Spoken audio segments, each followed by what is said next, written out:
There are going to be days where it is tougher than other days when you are trying to build something.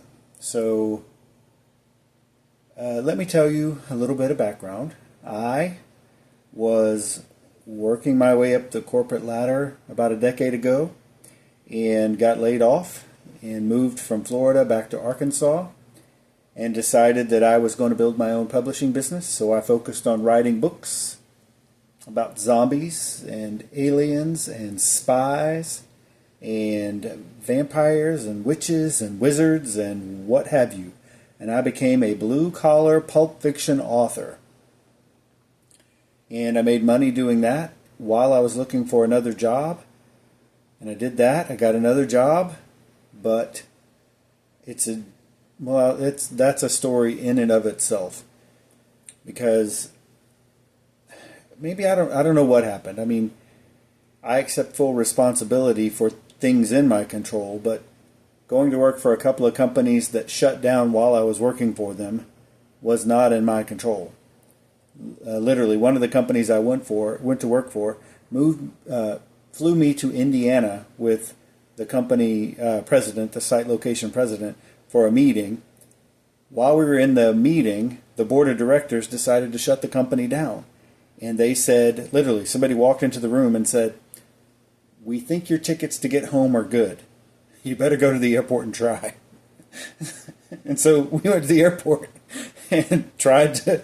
the tickets worked. We made it back to Arkansas. But all throughout it, the misadventures in the corporate side of getting a career going, again, I kept publishing my own stuff. And in 2010, I wrote a list of things that I wanted to do and accomplish. And one of those things was I wanted to start a YouTube channel. And I didn't. And in 2011, I wrote my to-do list for the year, goal planning and big stuff for the year. And on it was start a YouTube channel. And I didn't. And this was on my list for a long, long time. And man, some of the gurus that would try to get me to start a YouTube channel or try to start something new, they wanted money to tell me what to do. And all the while, I had one guy who was advising me, just open up the camera and talk to it, like I'm doing right now. And talk about the stuff you're passionate about, like books, like camping, like small business, video making, marketing. I have 100 things I'm interested in. And he said, talk about them all and then see what works. Well, I waited. And then finally, a couple of years ago, I did start a YouTube channel. And it was audiobooks. Because I made a couple of face videos like this. And literally got 20 views each, 10 views each. Nobody was watching. And I got discouraged. And I'm reminded today, when things feel rough and things feel tough, of all the adversity that I've gone through in applying for jobs for corporate world, getting those jobs, or getting laid off, or the company shutting down twice. 2 companies shut down. Or going through interview after interview after interview and making it all the way to where the guy or girl doing the interview is like, man, it's just one more step, and it never coming to fruition. It's frustrating, and yet I still apply for jobs, and yet I still hold out for, making, if not quite the corporate level salary I was making, at least a little bit of decent money that I can live off of.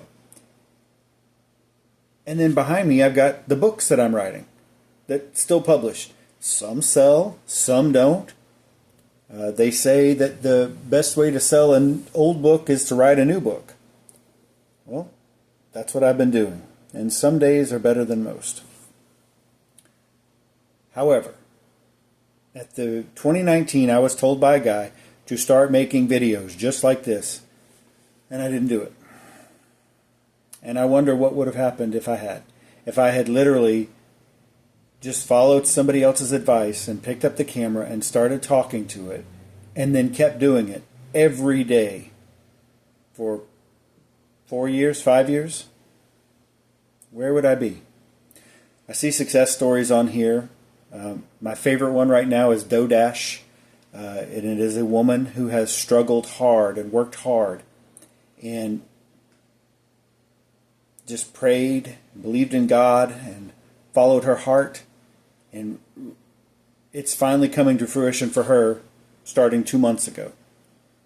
But she just kept posting. She kept making and creating and testing and trying and believing that this was going to work. And I wish I would have had that tenacity and grit.